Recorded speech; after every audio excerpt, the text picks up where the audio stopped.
Okay, everyone had something sweet.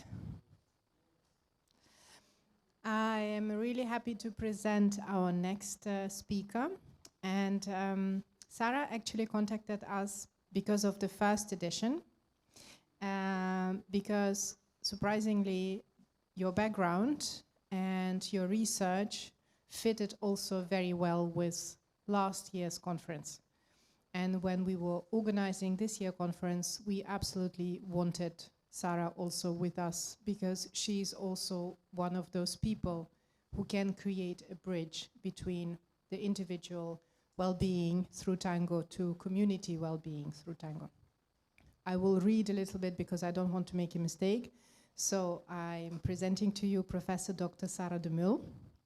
She is a professor of literature and head of the Department of Diversity of Inclusion at the Humanities Faculty at the Open Universiteit in the Netherlands. That was my Dutch accent.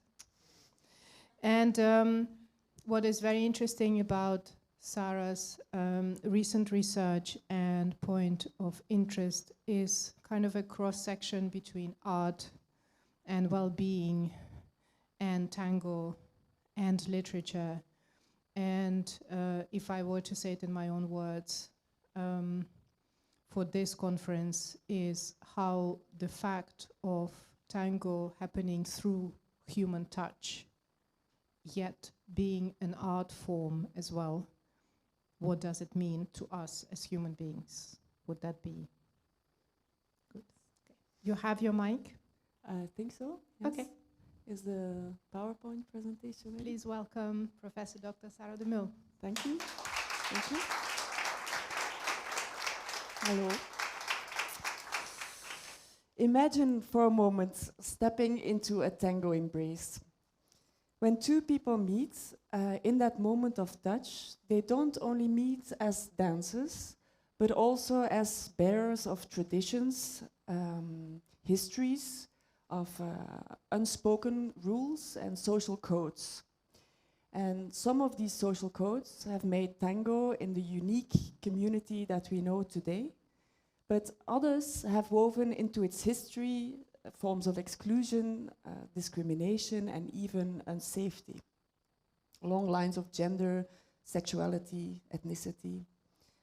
However, if we accept the idea that tango embraces can carry a past, a history, then it becomes easy also to imagine that tango embraces could also carry a future, a potentially different future, perhaps a more sustainable future.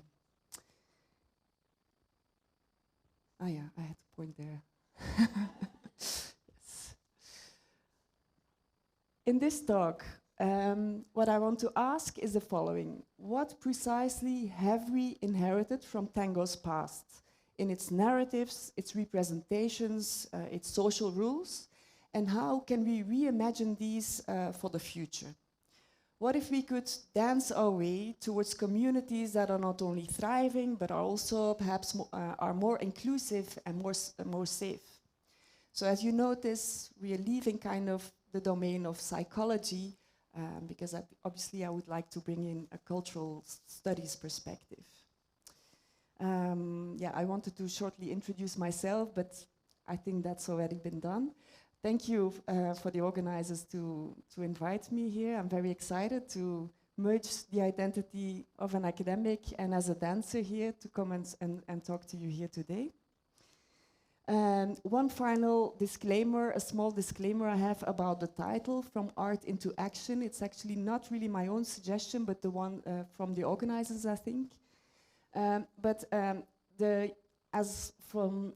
For humanities scholars, we are slightly uneasy, I think, with terms such as action, because we don't deal so much with actions itself, or with evidence or data or ready-made solutions. I cannot give you a ready-made solution, I already tell you, so I don't want to raise expectations of how we have to make an inclusive community of the future. However, what we do in humanities usually is we make things that look on first sight simple and straightforward, and we make them more complicated.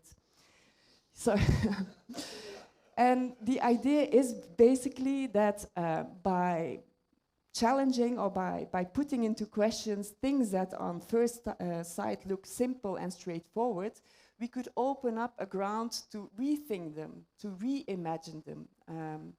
And the idea is, for instance, in the history of tango, obviously, at a certain moment, people have started to disconnect the term tango leader from the male gender.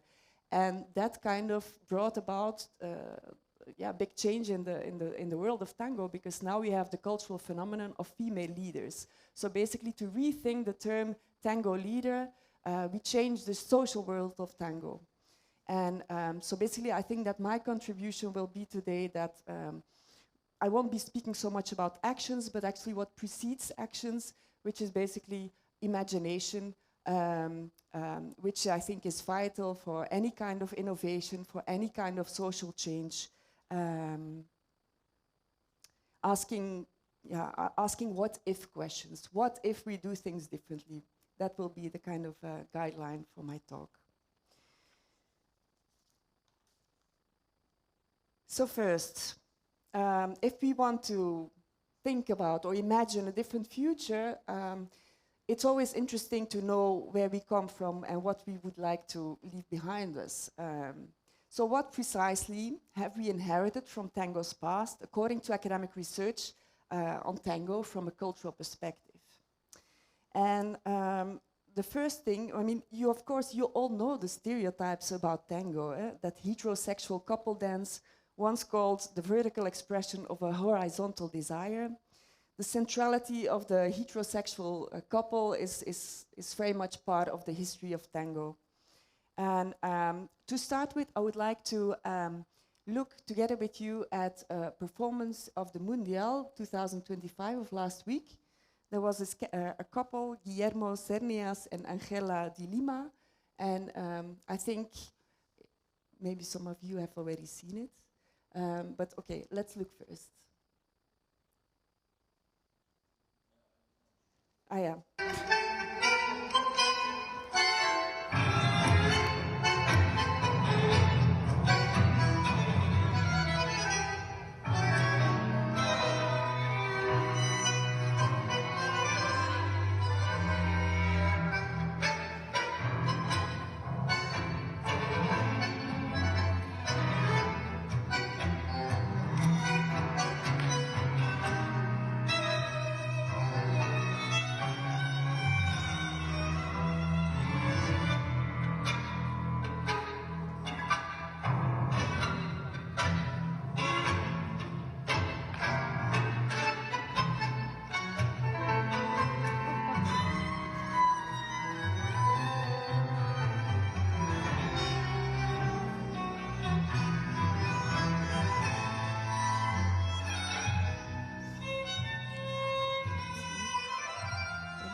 Yeah, I just wanted to...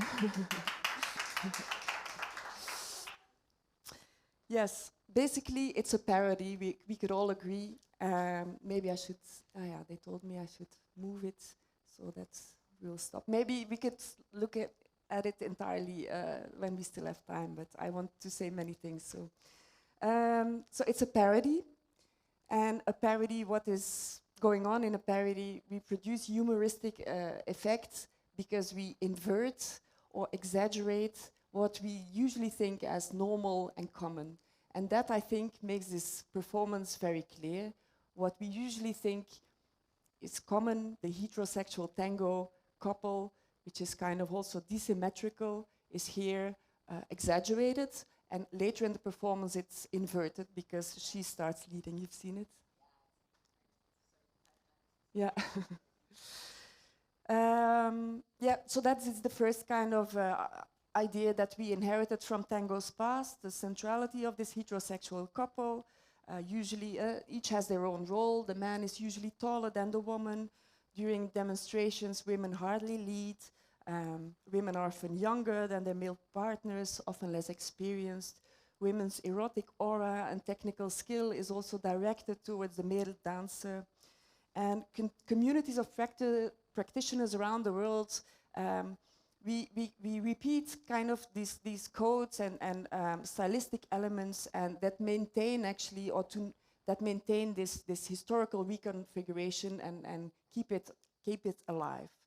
And of course, this historical configuration, it's steeped in a history of tango, which is told through representations of knife-wielding immigrant men in the slums of Buenos Aires, who compete with other men for the attention of women who are usually prostitutes. Now, this representation hardly fits us cosmopolitan dancers of today, but it does continue to shape the lyrics of the music to which we dance, the salon culture in which we participate, and the cherished image of the so-called authentic tango.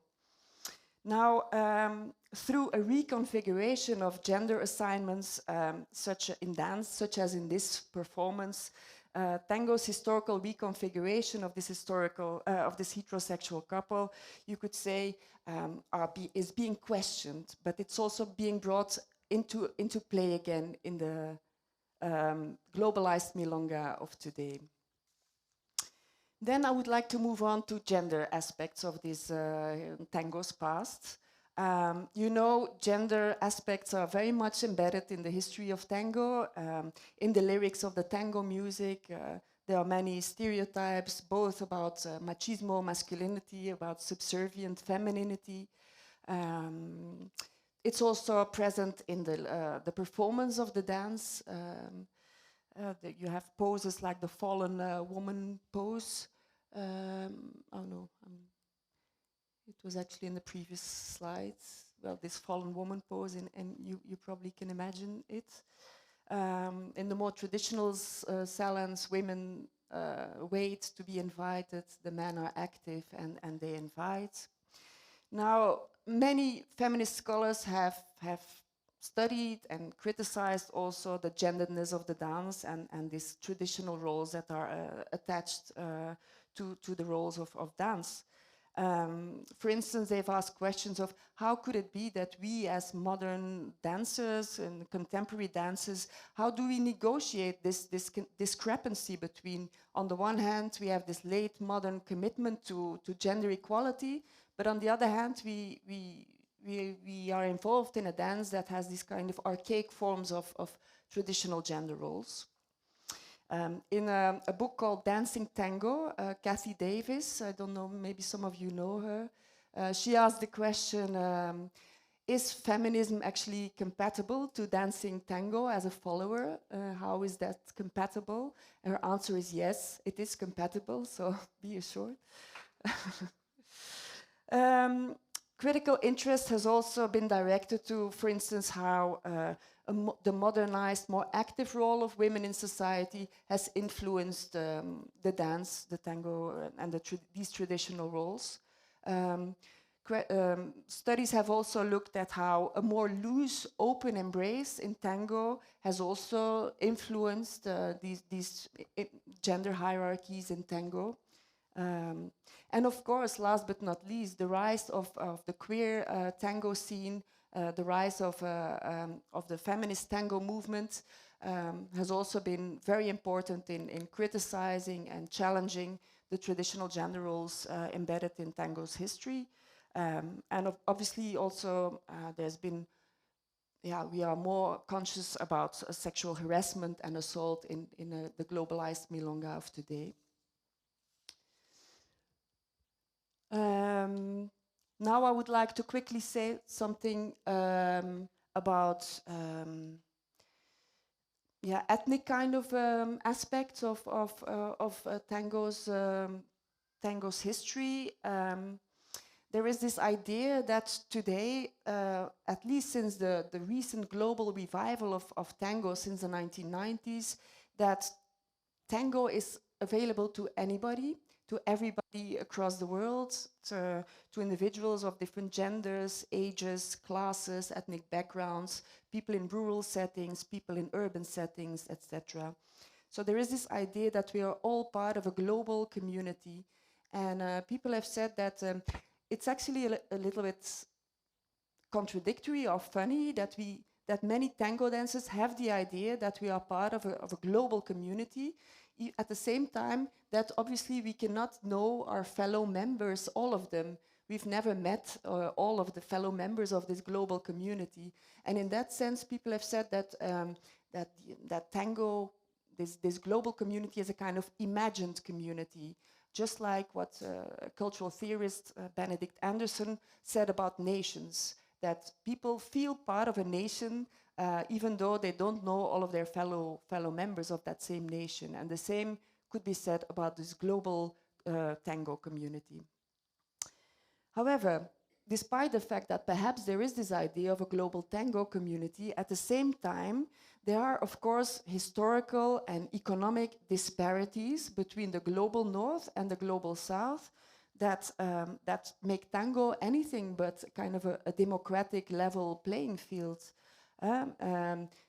Scholars have looked at, for instance, Western tourism to Buenos Aires, Western tango tourism, which obviously shows kind of this kind of imbalance, that people have the money, basically, who has the money to go to Buenos Aires and who from Buenos Aires has the money to come to Europe. It's kind of very, it makes it very prevalent. Another aspect I wanted to touch upon is the fact that this global tango community is actually being kept alive, and this is another kind of contradiction, by a local milonga culture. The local milonga is a very important site to keep this global tango community alive. Christophe April, French sociologist, he said, okay, we have shows, we have the concerts, we have the touring of great tango couples, but all of this would not secure the longevity of this global community of tango which we know today. It's actually the local milonga cultures which sustain this global community.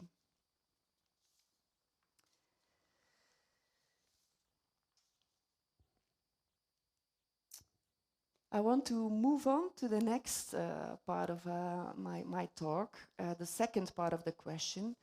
So how could we reimagine some of these conventional, sometimes slightly problematic ideas that are attached to tango's past, and how we could reimagine the tango embrace for a future, a possibly more inclusive future.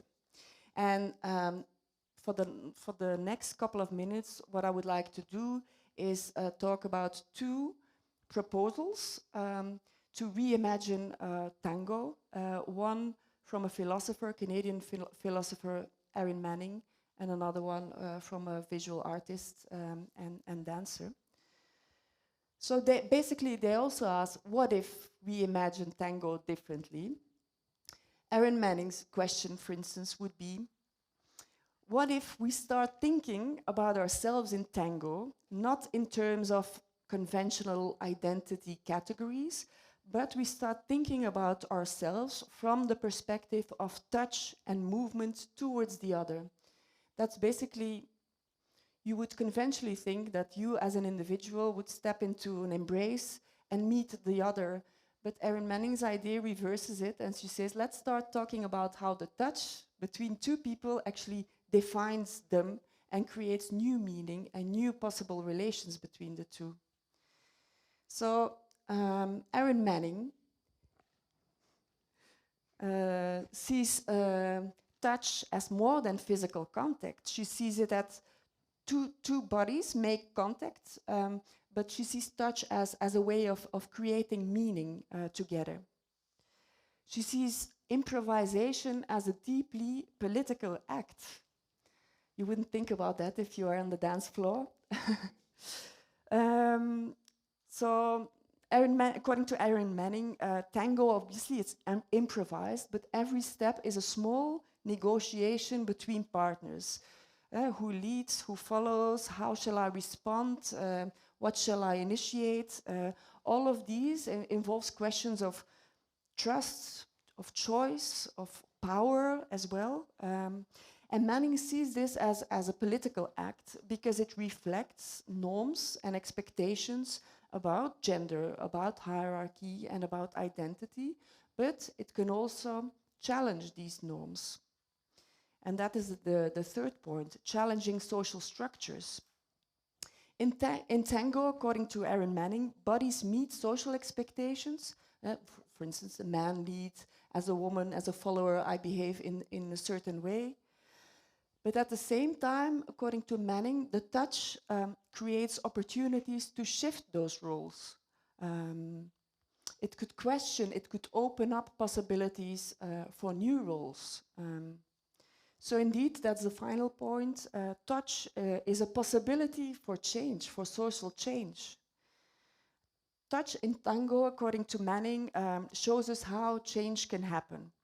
When dancers move together, they invent new ways of being with the other, because they define each other because of the touch and create new meanings. And this is, according to Manning, a kind of a micro-politics, small everyday acts that can open up new social possibilities, new relations between people.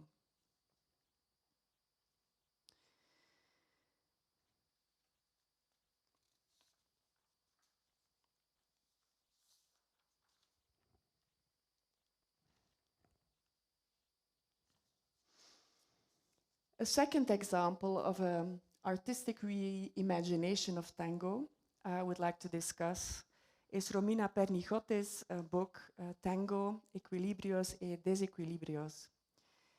Actually, basically at the start of Pernichotte's experiment is the question, what if we overwrite tango's cultural mythologies and we make new, more inclusive narratives and images? So this is basically Romina Pernichotte's point of departure.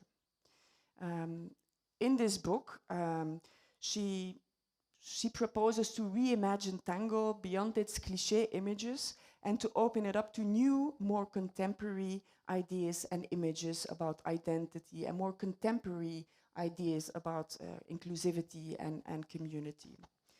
So Pernichotte sees tango not just as a dance, but basically as a narrative. It's a storytelling practice.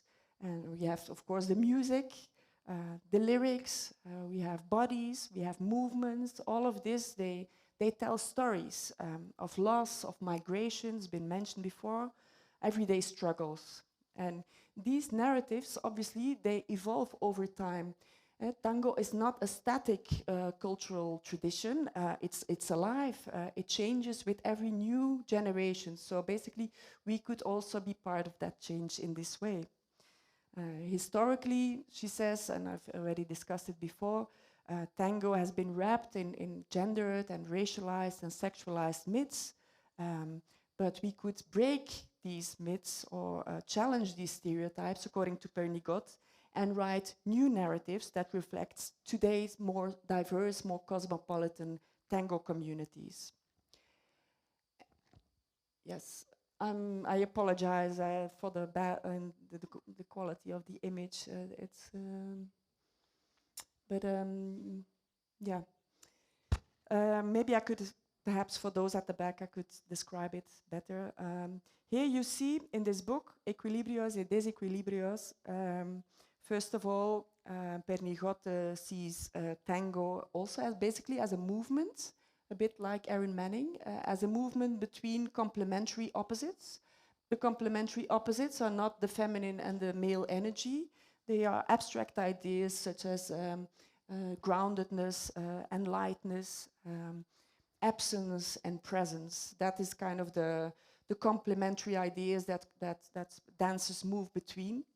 Her drawings are also in black and white, so that's to express this complementarity and this opposition. And what I find interesting is about her work also that she opens up the tango embrace, of the idea of the tango embrace with an inclusion of the musical instrument. Yeah, that reminded me of the discussion before. I was once in the feminist tango conference in Buenos Aires a couple of years ago, and there was a workshop by Pernichot, and there she opened up the embrace, including all of the people present in the audience, basically. So it was an embrace with 50, 60 people. So that is kind of also reimagination of this classic idea of the heterosexual tango couple consisting of two. Okay, so far, to wrap up, I've shown, I discussed 3 different answers about how we could reimagine tango's conventional representations for a more inclusive future. We've seen the dancers, Guillermo and Angela, in the Mundial of 2025, who used parody in their performance as a way to criticize the centrality and of this dissymmetrical relation of the heterosexual tango couple. We've seen Erin Manning, who proposes to focus on touch and movement and improvisation, that aspect of tango, as an opportunity, basically, to open up new, more inclusive social relations in tango. And then finally, we have seen Pernigot's idea of her proposal, basically, to invent new images, more contemporary images, which could be added to tango's cultural archive and override older, perhaps more problematic ones.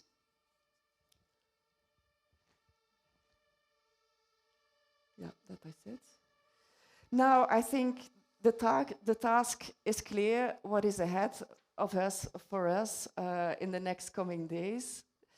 Now it is our turn, I think, in the next coming days to imagine what if and create more ideas and images about more inclusive future tango communities. And this is the exercise, I think, that we perhaps could be doing together in the next coming days. And basically, I think from a humanities perspective, what we will be doing, in fact, is write speculative fictions. That is a term from literary studies. And this genre, I don't know whether you know it, speculative fiction, it's proven very useful in feminist and anti-racist social movements to invent new futures, more just futures, to invent possibly more safe futures and inclusive futures.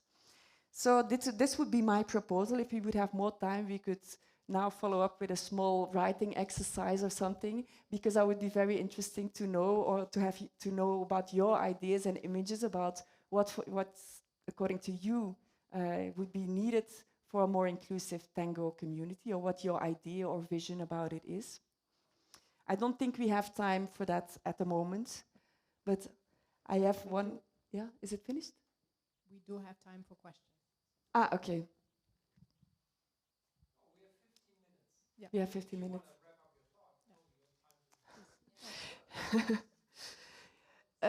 I'm open for both if there are pressing questions.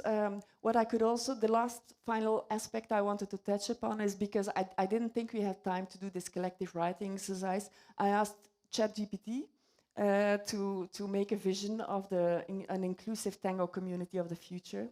And I could perhaps share my experiment with you. Yeah. So I asked ChatGPT, compose a visual representation of a thriving, sustainable, inclusive tango community of the future across the globe. And this indeed is the image that was rendered, which made me a little bit disappointed, I have to say. Yeah. Talking so much about the centrality of the heterosexual tango community. Yes. So I asked ChatGPT, please try again and replace this stereotypical tango couple in the middle with a more innovative image of inclusive tango. And this is what it gave me now. But then, of course, I had to think about the work of Thomas Rieser, for instance. I believe, if I understand correctly, that you work with people with physical disabilities and tango. So then I thought, but this is not something of the future, this is already happening at the moment. So then I asked ChatGPT, I don't know whether you can read it, but please explain how your idea of a thriving, inclusive tango community of the future builds on work that tango innovators such as Thomas Rieser Veronica Tumova or Erik Jorissen are already doing in the present. And then the answer I got was that the future communities, future tango communities, will take the experiments already doing that Veronica and Thomas and Erik Jorissen and so on, to take these experiments further by connecting them globally, so that our vision of an inclusive tango community across the globe is not a utopia out of nowhere, but a scaling up and a weaving together of what tango innovators like Thomas Rieser and Veronica Tumova and Erik Jorissen and others are already experimenting with today. So that was a proposal by ChatGPT, but we have more days. I think human imagination might be more useful even to imagine the future. Thank you very much. Thank you. Thank you.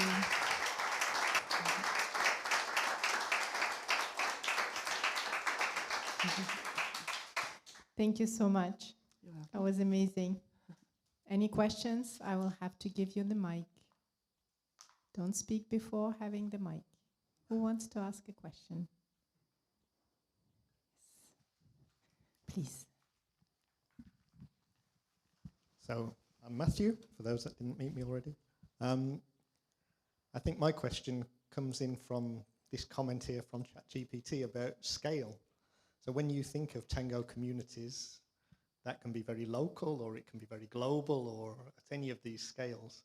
So inclusive tango communities, are you picturing a global, inclusive tango community? Is that what you seek here? Or thinking more about connecting smaller ones?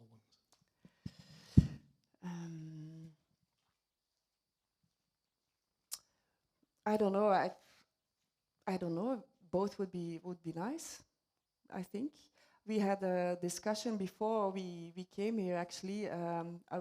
We both, Bram and me, we dance in Antwerp. And we were thinking like, that we came here to talk about diversity and inclusion in tango. But we, for instance, in Antwerp, we have, I think, the pressing question of how can we make the dances, the few dances that are there, to keep them and to expand the community. In questions of inclusivity and it's already presuming that there is at least a global, a local milonga culture that is alive and that is growing or expanding. So it depends. I don't know. We should ask maybe the tango innovators themselves.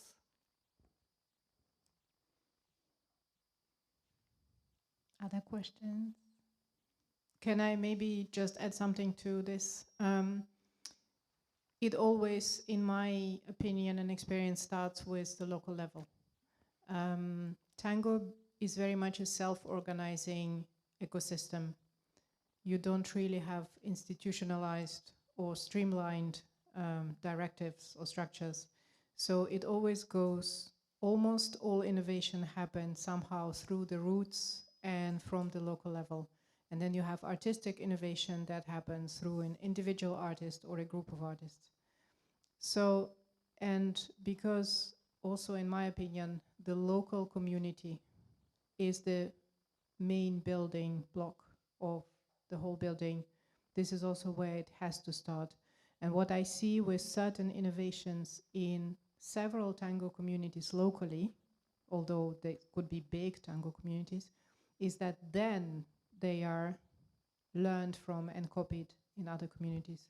We did things in Paris communities that we saw happen in Buenos Aires and in the US and in other places.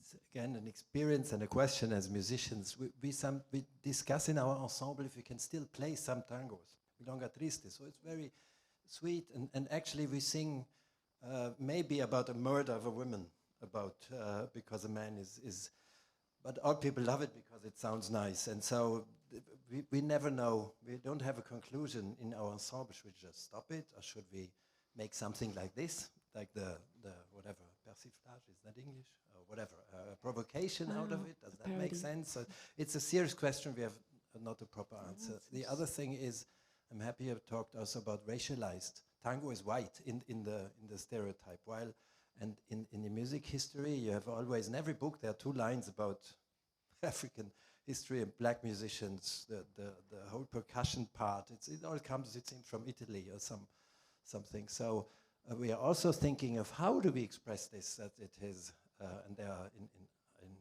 in Buenos Aires there are groups who like, no, tango is black, or so that's another thing. How do you do as a musician so that's more an experience of us. We have no answer, and we would be also interested what you as dance communities think about those issues. But we have the feeling even in Milonga, if we would make this, people would look at us and think, hey, you should play. We feel well and not provoke us with questions. So I just want to add it's a discussion for us too, but we don't have a good answer. Thank you.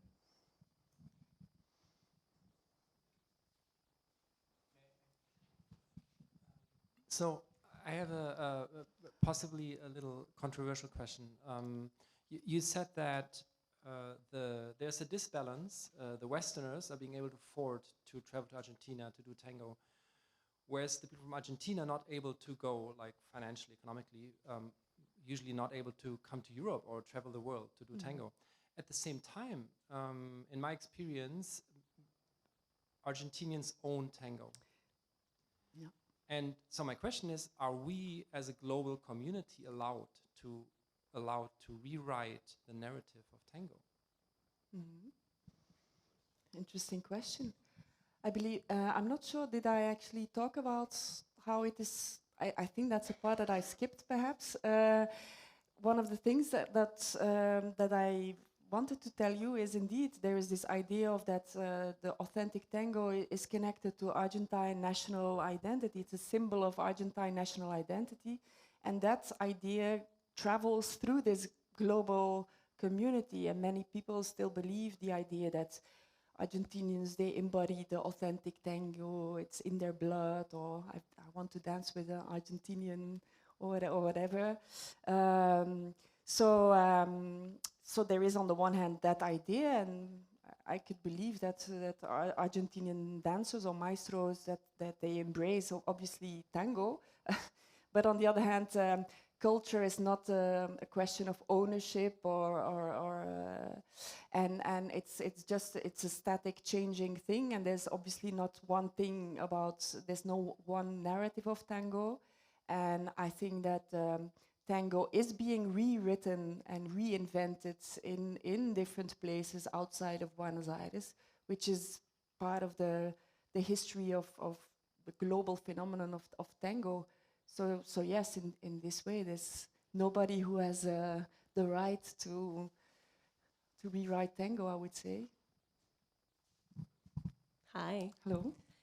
I want to share a concern, and I'm curious if you have thoughts about that. So if I listen to your talk, it sounds like the community of tango is moving towards a more inclusive future as a whole, which is my big hope as well. But I feel often that when there's something more, something happening towards this goal, that there's a backlash as well, or like some other consequence. Like for example, when queer tango appeared in the 90s in Buenos Aires, it suddenly became unnormalized to practice among men because that could be gay, right? So, and today I feel similar things happening. For example, that while there are now much more female leaders, there are also a lot of people or groups or small communities who like make a decision to be even more oriented towards some kind of stereotypes. So I feel like while a lot of, parts of the community are becoming more inclusive, it's not a straightforward process, it's very chaotic. And a lot is also happening in the opposite direction. Yeah. Yes, I agree with you. It's not a unilinear teleological process towards the happy utopian future.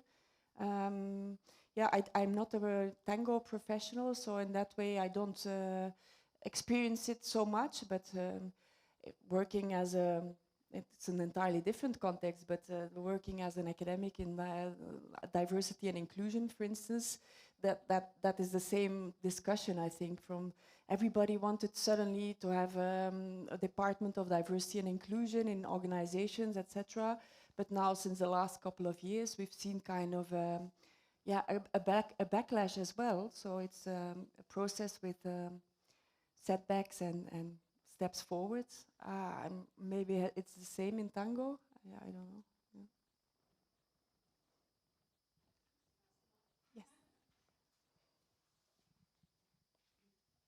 Thanks. Isabella here. As you said, or Veronica said, Tango communities are embedded in local communities, and therefore they're embedded in the local culture of each region. I would say not even nations, just regions. And people bring their culture into the tango. So we don't have the same tango in Europe as we have in South America, as we have in North America, or in Asia, or wherever you would like to travel to in the world. So I would actually question that we would ever have a worldwide inclusive community. There will always be kind of certain local aspects, and each culture on our globe defines inclusivity in a different way. So we won't have one set of inclusivity. So maybe someone from Asia would define like inclusiveness very different than we would expect it to be. So yeah, that would be my opinion on that part. So I know. Mm-hmm. Yes, I agree, I think. Yeah. We have to wrap up this session. I think this was amazing. Thank you very much. Thank you. Thank you also for the questions. You are waking up. I like it. Very good. You can have some more sweets. And we have a 10-minute break before the next session. That will be in the big hall. You're okay, everyone? Yes? Good. Thank you. Thank you so much.